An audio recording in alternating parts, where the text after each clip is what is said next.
Hi everyone, thank you for checking out my video. Um, I'm a big fan of Tears for Fears. Been a fan for a long time. I want to pay tribute to the band with this video, and hopefully shine a light on some of the stuff that you don't know about it. I want to apologize before because the video is a little it's very amateur actually compared to others that you see on YouTube, but I recorded one that it was more professional about a year ago, and it was taken down by YouTube because I had music, images, and sounds, and the copyright infringement kicked in and it was taken down. So I decided to record another one, and with no sound, just amateurish. So hopefully more people will watch and it's not going to be taken down by YouTube. Anyways, I'm a big fan of the band. I've been a fan for a long time, since The Big Chair, and I've seen the band many times live. They are awesome live. They never disappoint. The main reason why I'm recording this video is because I believe that Roland Orzabal and Tears for Fears is a fairly underrated band.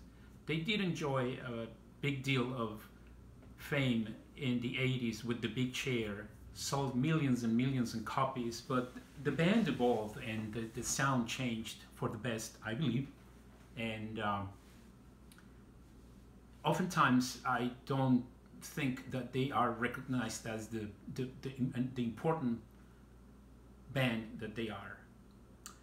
So I decided to record this video with the theme of my favorites and my best favorites and my least favorites. And I know that a lot of you guys are out there are going to disagree with my choices. And I don't like you to comment or send any messages. I'm probably not going to read them. Again, this is just my personal taste. And so let's just start with my least favorite. I don't like that word, but it's just the one that I just really don't listen as much as I listen to the others. The Hurting. Too light for me. I like more heavy sounds, more bass.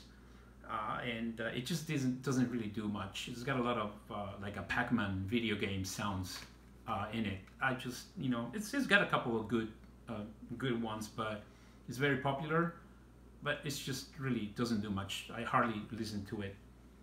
Moving on to Everybody Loves the Happy Ending. Great album, solid. If you're a fan of the Beatles music, you're probably going to enjoy this CD if you don't know it. It's got a lot of Beatles-esque sounds. I'm not a fan of the Beatles much. I do like Revolver a lot, but I prefer Paul McCartney's solo work. But this album, if you enjoy the Beatles, check it out. It's so good.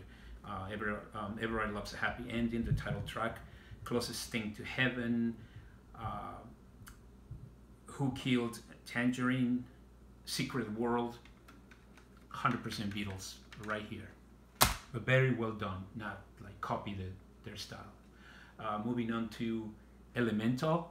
Love this album. It's got my favorite Tears for Fears song of all time, Good Night Song. The single was Elemental. It was a good song, but Good Night Song should have been the single for this album, and it could have been a different outcome in terms of sales in popularity. It was well received and promoted. Elemental was a good video, and they played it a lot on MTV. But it's just, it was so good. I believe that Mercury Records at this point was tired of Tears for Fears, and they also wanted another big share, and they didn't get it, and they just tossed it aside. Like it deserves more recognition.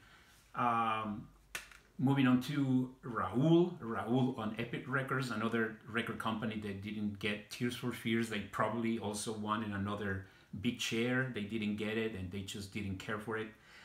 This album and the outtakes and the B-sides, whatever, is altogether about 17 to 18 songs, probably less, probably more, something like that. Roland could have done 2 albums out of this.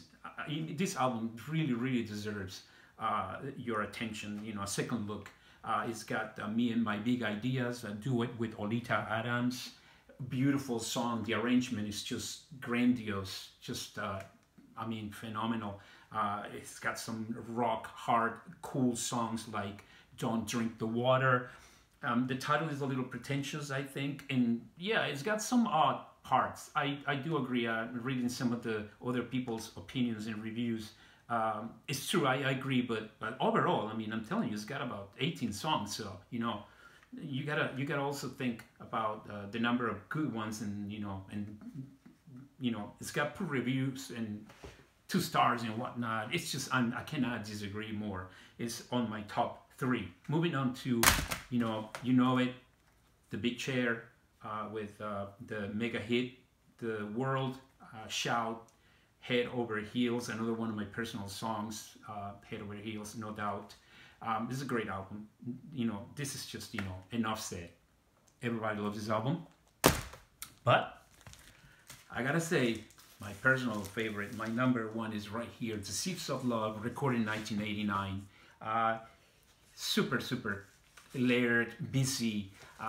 If you enjoy listening to music with headphones, this is an album that you have to listen. The Year of the Knife, what a song. It's like 8 minutes or 11 minutes, something like that. It's just phenomenal, rocking hard, and just so well recorded too. It's got many session musicians and famous people. Advice for the young at heart. Great album, super solid. And again, I have this Mobile Fidelity Lab version of it on vinyl. I do have a decent turntable, and it kind of sounds a little different than CD. I like the sound of this one against the one on the CD. Sounds kind of like you hear more little things panning, left or right type thing on this one than the CD. And I mean, just a great album. Right behind me, I have old, authentic, original